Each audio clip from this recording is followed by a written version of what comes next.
Hello everyone, I hope आप सभी अच्छे होंगे। आज के इस वीडियो में हम लिविंग क्रिएचर्स जो चैप्टर है इसको डिस्कस करेंगे। आई होप इससे पहले वाली सभी वीडियोस आपने देखी और आपको ईज़िली समझ में आ गया होगा।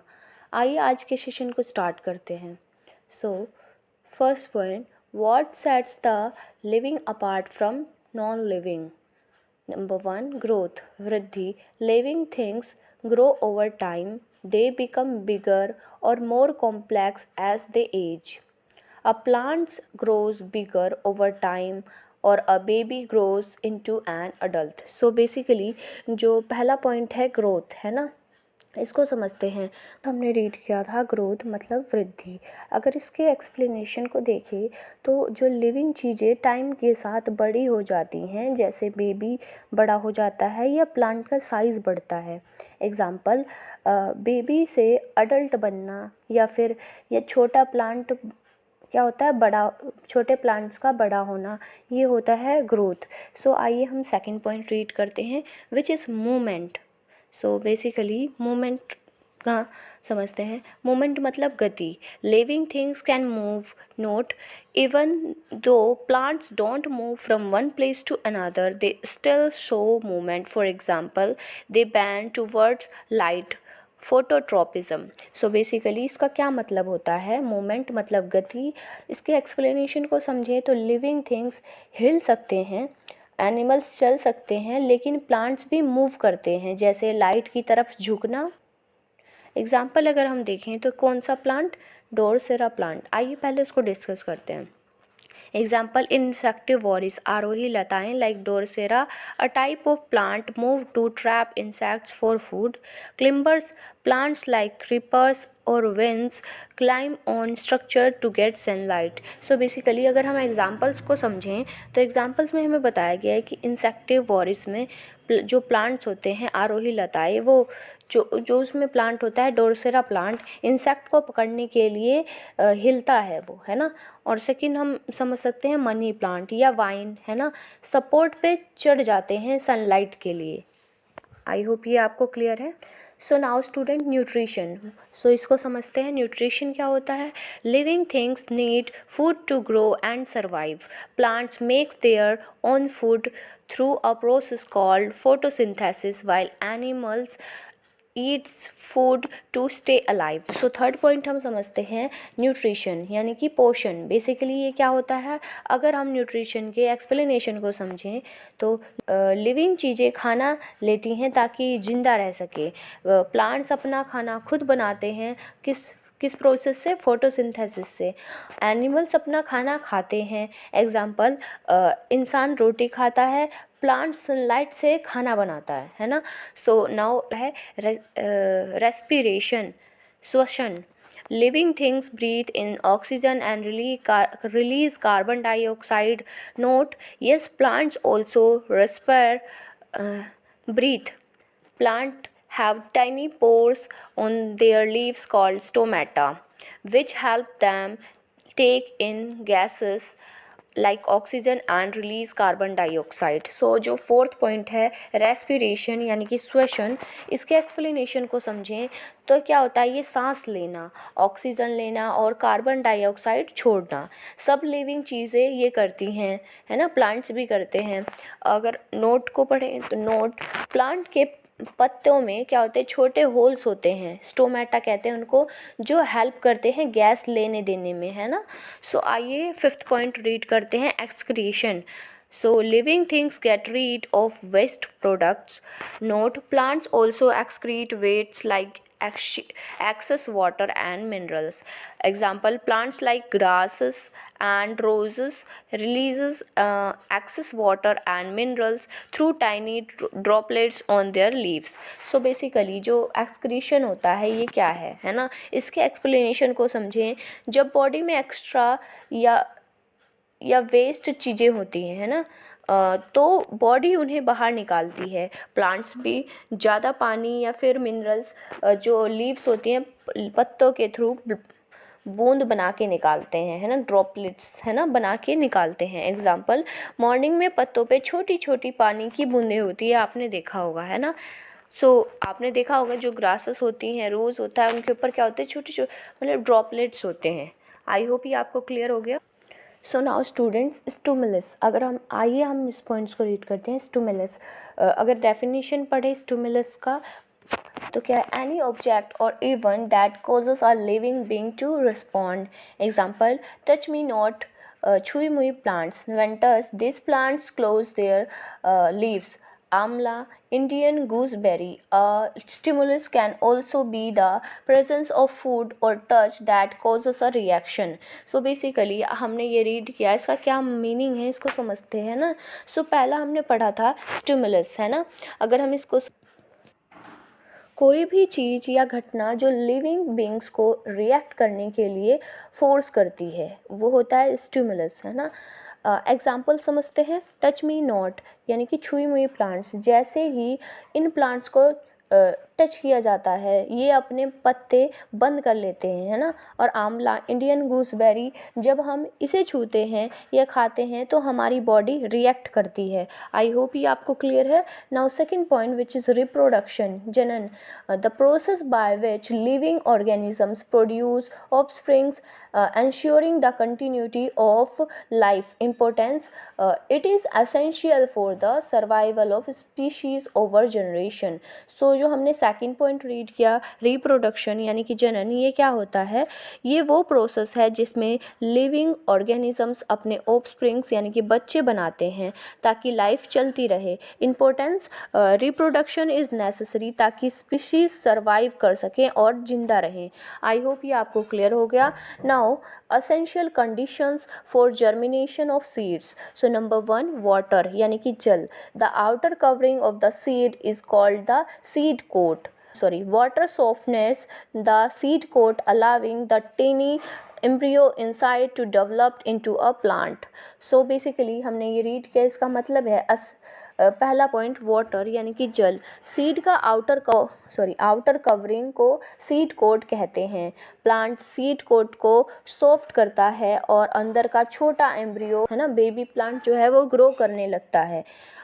Now second point, air and soil, वायु और मिट्टी। Seeds need air for germination. The air is available in the species between soil particles and the seed uses this air for growth. So इसका क्या मतलब है, सेकेंड पॉइंट हमने read किया, air and soil यानी कि वायु और मिट्टी। सीड्स को एयर की ज़रूरत होती है ताकि वो ग्रो कर सके। मिट्टी के पार्टिकल्स के बीच जो स्पीशीज़ होते हैं उनमें अवेलेबल एयर को सीड यूज़ करता है। आई होप ये आपको क्लियर हो गया। आइए आगे के पॉइंट्स को डिस्कस करते हैं। So now, light and dark conditions for bean seeds. Light is not essential for the germination of bean seeds, but after germination the seedling needs sunlight to grow properly. So number 1 point जो हमने पढ़ा, light and dark conditions. So beans seed के लिए light की ज़रूरत नहीं होती जब सीड्स जर्मिनेट होता है यानी कि स्टार्ट होता है, लेकिन जब सीड जर्मिनेट हो जाता है उसके बाद सनलाइट की ज़रूरत होती है ताकि प्लांट अच्छे से ग्रो कर सके। आई होप ये आपको क्लियर हो गया। So growth and movement in plants. So आइए पहले हम इसको रीड करते हैं। ये जो हमें फिगर दिया गया है, some seeds of flowering plants like Coleus and Petunia require light to germinate. Covering these seeds with soil inhibits their sprouting. Seeds of flowering plants like Sandula and Ginnia needs darkness to germinate. These seeds should be covered with sufficient soil. So आइए इसके explanation को समझते हैं। हमने read किया जो ये figure था, तो इसमें हमें जो डिफरेंट टाइप के सीड्स के बारे में बताया गया है, कोलस और पिटूनिया के सीड्स। ये सीड्स लाइट के लिए ज़रूरी होते हैं। अगर इन्हें सॉइल से कवर कर दिया जाए तो ये स्प्राउट यानी कि जर्मिनेट नहीं कर पाते, है ना। और दूसरा हमें बताया गया है सैंडुला और जिनिनिया के सीड्स, है ना। ये सीड्स को डार्कनेस चाहिए होती है जर्मिनेट होने के लिए। इन्हें सफिशिएंट सॉइल से कवर करना पड़ता है ताकि ये अच्छे से स्प्राउट यानी कि ग्रो कर सके, है ना, जर्मिनेट हो सके। यहाँ पर हमें 2 तरह के सीड्स बताए गए हैं जो लाइट इन्हें जिसको लाइट की नीड होती है और जिनको लाइट की नीड नहीं होती। आई होप ये आपको क्लियर हो गया। सो नाउ आइए रीड करते हैं। When the plant is kept upright, the root grows downward and the shoot grows upward। सो इसका क्या मतलब है? इसमें हमें बताया गया है कि जो प्लांट्स है वो किस पोजीशंस में ग्रो करते हैं ना। सो पहला हमने रीड किया अपवर्ड पोजीशन। जब प्लांट को सीधा रखा जाता है तो रूट नीचे की तरफ ग्रो करता है और शूट ऊपर की तरफ ग्रो करता है ना। सेकंड पॉइंट है when the plant is kept inverted, the root bends and grows downward, also the shoot bends and grows upward. So जो सेकंड में है, इसमें कौन सा पोजीशन में प्लांट्स ग्रो कर रहा है? Inverted position. अगर प्लांट को उल्टा रखा जाता है तो रूट फिर भी नीचे की तरफ ग्रो करता है, लेकिन शूट उल्टे डायरेक्शन में बैंड हो जाता है। मतलब जो शूट उल्टे डायरेक्शन में बैंड होकर ऊपर की तरफ ग्रो करने लगता है ना। Third point, when the plant gets sunlight only from one direction, the shoot grows in the direction of light while the root continues to grow downwards। So basically third point में हम समझते हैं sunlight from one direction. जब plant को सिर्फ एक direction से sunlight मिलती है तो शूट उस लाइट की डायरेक्शन में ग्रो करता है और रूट हमेशा नीचे की तरफ ग्रो करता है। आई होप ये आपको क्लियर है। सो आइए हम इस फिगर को समझेंगे। Life cycle of a bean plant है ना। सो इस फिगर में हमें life cycle of bean plant के बारे में बताया गया है। आइए मैं इसको आपको डिस्कस करती हूँ आपके साथ। सो पहले स्टेज में क्या होता है, आप यहाँ पिक्चर में देख सकते हैं। इस फर्स्ट स्टेज में क्या हो रहा है, जो सीड है, सबसे पहले बीन प्लांट एक सीड के रूप में होता है ना। सेकेंड आप देख सकते हैं स्टेज में क्या हो रहा है, सेकेंड स्टेज में सीड जर्मिनेशन। जब सीड को पानी, हवा और सोइल मिलती है तो वो जर्मिनेट होता है, मतलब वो अपना ग्रोथ शुरू करता है। और थर्ड स्टेज में आप देख सकते हैं इसमें क्या हो रहा है, अपीयरेंस ऑफ लीव्स। जर्मिनेशन के बाद पत्ते दिखना शुरू होते हैं और प्लांट ग्रो करता है ना। ना फोर्थ स्टेज में क्या हो रहा है, आप देख सकते हैं अपीयरेंस ऑफ फ्लावर्स। फिर प्लांट पर फूल आने लगते हैं जो नेक्स्ट स्टेज के लिए ज़रूरी होते हैं ना। और नाउ फिफ्थ स्टेज में आप देख सकते हैं इसमें क्या है, अपीयरेंस ऑफ फ्रूट्स। फूलों के बाद फलों का अपीयरेंस होता है जिसे सीड्स होते हैं, जैसे कि पोड है ना। और नाउ सिक्स में आप देख सकते हैं, सिक्स जो स्टेज है इसमें क्या होता है, डेथ ऑफ प्लांट। जब प्लांट अपनी लाइफ साइकिल कंप्लीट कर लेता है तो वो मर जाता है, लेकिन उससे सीड के थ्रू नए प्लांट्स उगते हैं। आई होप ये आपको क्लियर है। जो बीन प्लांट की लाइफ साइकिल है, जो सीड से शुरू होती है और फिर फ्लावर्स और फ्रूट तक पहुंचती है और अंत में प्लांट की डेथ हो जाती है ना। So now student, life cycle of animals. So mosquito. Female mosquito are blood-sucking insect that transmit diseases like malaria, dengue and chikungunya। सो ये क्या है, फीमेल मॉस्किटो। जो फीमेल मॉस्किटो होती है ब्लड शक करती है और ये मलेरिया, डेंगू, चिकनगुनिया जैसे बीमारियों को स्प्रेड करती है। आई होप ये आपको क्लियर है। सो जो यहाँ पे हमें फिगर दिया गया है, larva and pupae of mosquito in a stagnant water body. So इसको आइए मैं थोड़ा एक्सप्लेन कर देती हूँ। सो इसमें क्या होता है, ये लाइफ साइकिल है मॉस्किटो का, जिसको हम आगे डिटेल में डिस्कस करेंगे। सो मॉस्किटो का लाइफ साइकिल एग से स्टार्ट होता है जो पानी में डाले जाते हैं। फिर क्या होता है, फिर लार्वा निकलते हैं जो पानी में रहते हैं। फिर पुपे का स्टेज आता है जिसमें लार्वा एक छोटी काकू बनता है। अडल्ट मॉस्किटो इमर्ज होता है जो फिर ब्लड सक करता है और अपने एग्स डाल के अपनी लाइफ साइकिल को कंप्लीट करता है। सो आइए हम इसको ना आगे डिस्कस करेंगे डिटेल में। सो स्टूडेंट्स, यहाँ पे देख सकते हैं life cycle of a mosquito. यहाँ पे हम यहाँ पर इसको डिटेल में समझते हैं। सो 4 स्टेजेस ऑफ लाइफ साइकिल। जो मॉस्किटो है इसकी 4 स्टेजेस को यहाँ पे बताया गया है। सो 1 बाय 1 इसको रीड करते हैं और समझते हैं। आइए इन सभी को हम पहले रीड कर लेते हैं, फिर इनके एक्सप्लेनेशन को देखेंगे। सो बेसिकली क्या होता है, stage 1 begins it's life as an egg. Stage 2, the egg develops into eggs. Stage 3, the larva grows into pupa. Stage 4 pupa transform into an adult mosquito. So basically ये जो हमने 4 stage पढ़े हैं, सो stage 1 में क्या होता है, एग मॉस्किटो अपनी लाइफ एग से शुरू करता है। ये एग्स पानी में डाले जाते हैं। सेकेंड स्टेज यानी कि लार्वल स्टेज होता है, जब एग से लार्वा निकलता है तो ये पानी में रहता है और छोटे से इंसेक्ट्स जैसे मूव करता है। स्टेज 3 में क्या हो रहा है, पुपा। जब क्या होता है, लार्वा एक स्टेज पे पुपा बन जाता है और ये काकू जैसे स्ट्रक्चर होते हैं जिसमें लार्वा का ट्रांसफॉर्मेशन होता है।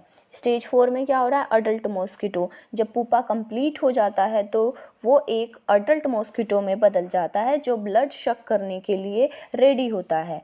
तो मॉस्किटो का लाइफ साइकिल क्या होता है, एग से स्टार्ट होता है, फिर लार्वा, पुपा और अडल्ट मॉस्किटो बनकर लाइफ साइकिल को कंप्लीट करता है। आई होप ये आपको क्लियर हो गया। सो आप इस फिगर को दे सकते हैं। इस फिगर में हमें बेसिकली क्या दिया गया है, life cycle of silk moth, है ना। सो आइए इसको रीड करते हैं। The silk moth also passes through 4 stages, egg, larva, pupa and adult. Eggs hatch into larva, which then grows in size. Larvae secrete thread-like material which they wrap around themselves before changing to pupa.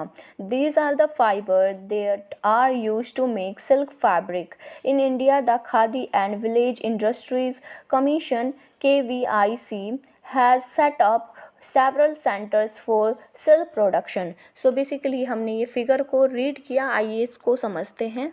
So students, इस stage में हम किसके life cycle को समझते हैं, silk moth के। सो इसमें भी 4 स्टेज होते हैं जैसे कि हमने पहले भी डिस्कस किया मॉस्किटो में। सो इसमें स्टेज 1 में एग, सिल्क मॉथ की लाइफ एग से स्टार्ट होती है। ये एग पानी या लीव्स पे होते हैं। सेकेंड स्टेज में क्या होता है, लार्वा। एग से लार्वा निकलते हैं, ये लार्वा खाते हैं और साइज़ में बढ़ते हैं। थर्ड स्टेज होता है पुपा। जब लार्वा काफ़ी बढ़ जाते हैं तो ये अपने आसपास थ्रेड लाइक मटेरियल यानी कि डोरा बनाते हैं और अपने आप को रैप कर लेते हैं, फिर वो पुपा में बदल जाते हैं। Stage 4 adult. जब पुपा फुली डेवलप्ड हो जाता है तो वो एक अडल्ट सिल्क मॉथ बन जाता है। और फिर क्या होता है, फिर हमने फाइबर्स यानी कि जो डोरा सिल्क मॉथ बनाता है उसे सिल्क फैब्रिक बनता है। इंडिया में khadi and village industries commission KVIC ने सिल्क प्रोडक्शन के लिए कई सेंटर सेटअप किए हैं, है ना। तो जो सिल्क मॉथ का लाइफ साइकिल एग से स्टार्ट होता है और फिर लार्वा, पुपा और अडल्ट मॉथ भी बनकर सिल्क केबल्स प्रोड्यूस करता है जो सिल्क फैब्रिक बनाने के काम आते हैं। आई होप ये आपको क्लियर हो गया। Now frog. सो हमें ये फिगर दिया गया है जिसमें हमें क्या डिस्कस किया गया है, लाइफ साइकिल ऑफ फ्रॉग। सो हम जो फ्रॉग की लाइफ साइकिल है उसको डिस्कस कर लेते हैं। आइए मैं आपको एक्सप्लेन कर देती हूँ कितने स्टेज होते हैं। इसमें 5 स्टेज होते हैं। सो स्टेज 1 स्वान यानी कि डे 1। फ्रॉग की लाइफ स्वान से स्टार्ट होती है। जो फ्रॉग एग्स होते हैं ये एग्स पानी में होते हैं। Number 2 stage tadpole with tail. ये जो सेकंड है ये डे 7 से 10 के बीच में होता है। एग से टाडपोल निकलता है जो टेल के साथ होता है। ये स्टेज 7 से 10 दिन तक रहती है। Now third stage which is tadpole with legs, 8 to 10 weeks. Tadpole की लेग्स भी ग्रो करती हैं और ये 8 से 10 हफ्तों के बाद अपने शेप चेंज करता है। स्टेज 4 में क्या होता है, फ्रॉगलेट 12 वीक्स। अब टाडपोल फ्रॉगलेट में बदल जाता है जो एक छोटा फ्रॉग होता है लेकिन पूरा डेवलप नहीं करता। स्टेज 5 होता है अडल्ट फ्रॉग, 14 वीक्स। सो 14 वीक्स के बाद फ्रॉगलेट में एक अडल्ट फ्रॉग बन जाता है जो पानी में लैंड मतलब पानी और लैंड दोनों जगह पे रह सकता है ना। तो फ्रॉग स्पॉन से शुरू होता है और फिर टाडपोल बनकर फ्रॉगलेट और फिर अडल्ट फ्रॉग बन जाता है। आई होप ये आपको क्लियर हो गया। सो इस वीडियो का ये लास्ट स्लाइड है, इसको डिस्कस कर लेते हैं। ये हमारे बुक में दिया गया है ना। Jagdish Chandra Bose 1858 to 1937 was an Indian scientist who did some fascinating experiments with plants. He built a machine called a crystallograph to record how plants respond to stimuli like light, heat, energy, and gravity. With this machine, he could measure how fast plants grow. He also showed the plant can sense and respond to stimuli. So इसका मतलब क्या है, जगदीश चंद्र बोस 1858 से लेकर 1937 एक Indian scientist थे जो plant के ऊपर काफ़ी इंटरेस्टिंग एक्सपेरिमेंट करते थे। उन्होंने एक मशीन बनाई थी जिसे, इस मशीन का यूज़ वो ये देखने के लिए करते थे कि प्लांट स्टिमुलाई जैसे कि लाइट, हीट, एनर्जी और ग्रेविटी कैसे रिस्पॉन्ड करते हैं। क्रिस्कोग्राफ से उन्होंने ये मेज़र किया कि प्लांट कितनी जल्दी ग्रो करते हैं। उन्होंने ये भी दिखाया कि प्लांट स्टिमुलाई को सेंस करते हैं और उनके हिसाब से रिस्पॉन्ड करते हैं। तो जगदीश चंद्र बोस ने प्लांट के बिहेवियर को समझने के लिए काफ़ी रिसर्च की और ये दिखाया कि प्लांट्स भी स्टिमुलाई के लिए रिएक्ट करते हैं जैसे ह्यूमंस और एनिमल्स करते हैं। आई होप आज का सेशन आपको पसंद आया होगा। अगर आपको कोई भी डाउट है तो आप हमें कमेंट कीजिए और हमारे सभी वीडियो के लिंक टेलीग्राम पे अवेलेबल होते हैं, तो आप वहाँ पे सब्सक्राइब कर सकते हैं। Thank you everyone.